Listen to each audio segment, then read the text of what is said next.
Don't you hate it when you go to a restaurant and there's no flavour on any of the dishes at all? And then the waiter comes on with a massive pepper grinder and tries to flavour it when the chef should be doing it. Boring. We're going to show you how to do a really simple beef dish today using Australian beef, warrigal greens and risotto. So I've put a bit of oil on this Australian beef. Let's not muck around. It's Let's get it on and go from there. So what flavour are we doing? Wildfire spice? Today we're doing wildfire spice. So this is what I call pizza in a bottle.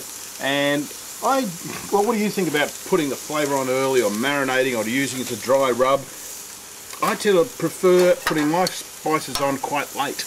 Late, but wildfire spice is really good. It does burn a little bit. So I like to put a little bit on now, and just before I serve it, a little bit more. Okay, okay. Okay? What else are we doing? Warrigal greens. Do you want to grab them? Let's put them straight in. The warrigal greens are our...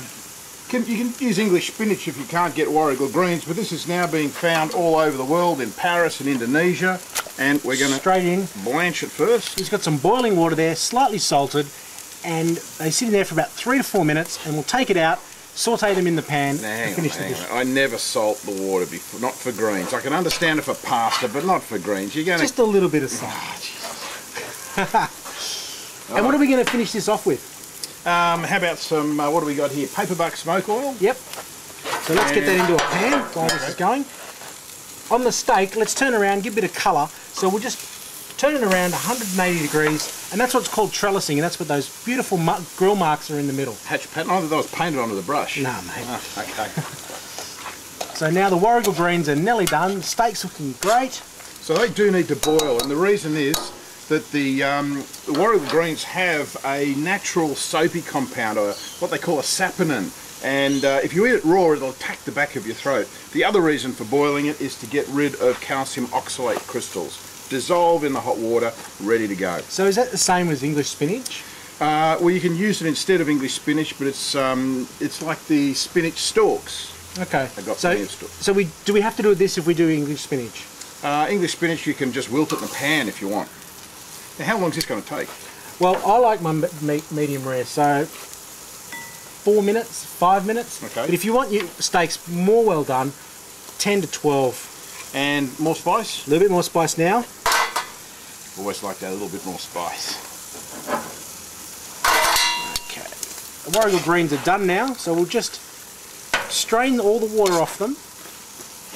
And let's get the pan ready. So a little bit of macadamia nut oil. Up, there you go, mate. While I'm doing the get the plate. What are we doing for our carbohydrates? Well, we've got a bit of yakajiri risotto there. That's it, you're right. You may want to tell people at home what yakajiri exactly is. Yakajiri is a bush tomato seasoning, and this flavour is a well, bush tomato actually grows in the outback of Central Australia. Got to talk over you, mate. Oh. Lovely when you start rattling the pans, eh? Rattling the pans in the kitchen. Anyway, this yakajiri, we've already put the flavour into the rice. This is just a standard risotto, and we can shape it up a little bit just to make it look half reasonable. So risotto rice. It's the short grain arborio rice, and it's boiled. Started off by sautéing with a little bit of butter in the pan, white wine, and then gradually adding cold stock. We've used a chicken stock here today. And as the rice cooks, it absorbs all the lovely stock. Yep. And you just continue adding stock till you've got nice. Don't mention the hair. You've got nice risotto rice in the consistency that's quite thick. So we'll just finish the steak off now. A little bit of lemon myrtle into the pan would go wonderful. We haven't added any oil to that either yet, oil. Have we? So lemon myrtle is another flavour from the rainforest. One of my really favourite flavours.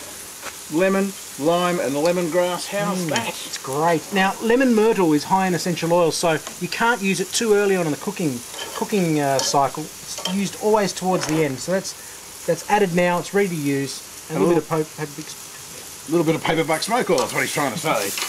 There you go. Only needs a toss drizzle. that through. And again, you don't overcook it because the flavour will cook out. The steak is done. Quick, mate. That's quick. No mucking around.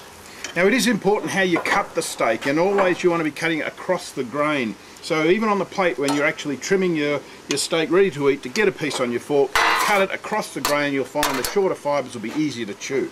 So, mate, what do we got? Oh. That, and we're just going to finish it off with a little bit of mountain pepper barbecue sauce. Okay. Just around the edge of the plate. So, pepper sauce. This is flavoured with a herb from Tasmania. Simple as that. Mountain pepper barbecue sauce on an Australian beef steak. Warrigal greens with paperbark smoke oil, a little bit of lemon myrtle, And full of flavour and no pepper or salt. Hey, there's not been a pepper grinder anywhere near it.